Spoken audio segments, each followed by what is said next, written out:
প্রিয় শিক্ষার্থী, আজকে আমরা জানব মিশরকে নীল নদের দান বলা হয় কেন। আসলে মিশরকে নীল নদের দান বলেছেন একজন ঐতিহাসিক হেরোডোটাস। তিনি মিশরকে নীল নদের দান হিসেবে আখ্যায়িত করেছেন। মিশর সভ্যতা যাত্রা শুরু হয় আনুমানিক 5000 খ্রিস্টপূর্বাব্দে। 5000 খ্রিস্টপূর্বাব্দে মানে আজ থেকে প্রায় 7000 বছর পূর্বে মিশরীয় সভ্যতার যাত্রা শুরু হয়। এ সময় নীল নদের তীরে মিশরীয়রা নগরকেন্দ্রিক সভ্যতার বিকাশ ঘটায়। নগরকেন্দ্রিক সভ্যতার বিকাশ ঘটার কারণে একটা কারণ ছিল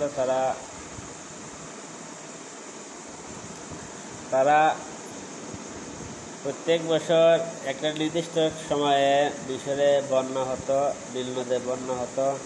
এই বন্যা পলি জমার ফলে এখানে বসবাসের কৃষিকাজের উপযুক্ত স্থানে পরিণত হয়।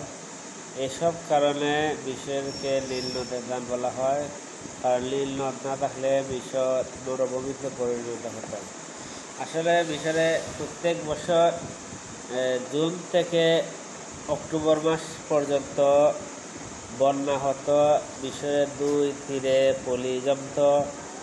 দৈর্ঘ্যে 600 মাইল এবং প্রস্থে 10 মাইল পর্যন্ত এই পলি পড়ত।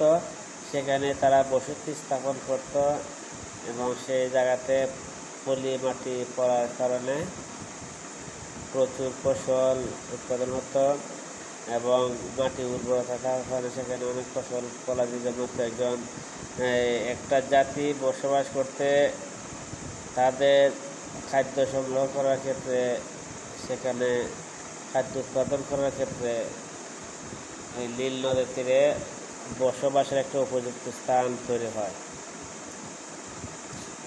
যাই হোক, এখানে যে তাদের ফসল ফলানোর ক্ষেত্রে নীল নদ থেকে তারা সেচের ব্যবস্থা করতে পারত, বিধায় অনেক ফসল উৎপাদিত হতো।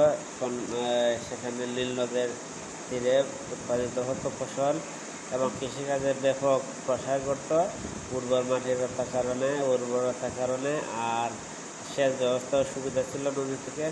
এসব কারণে মূলত মিশর এই সভ্যতাটা গড়ে ওঠে আজ থেকে প্রায় 7000 বছর পূর্বে।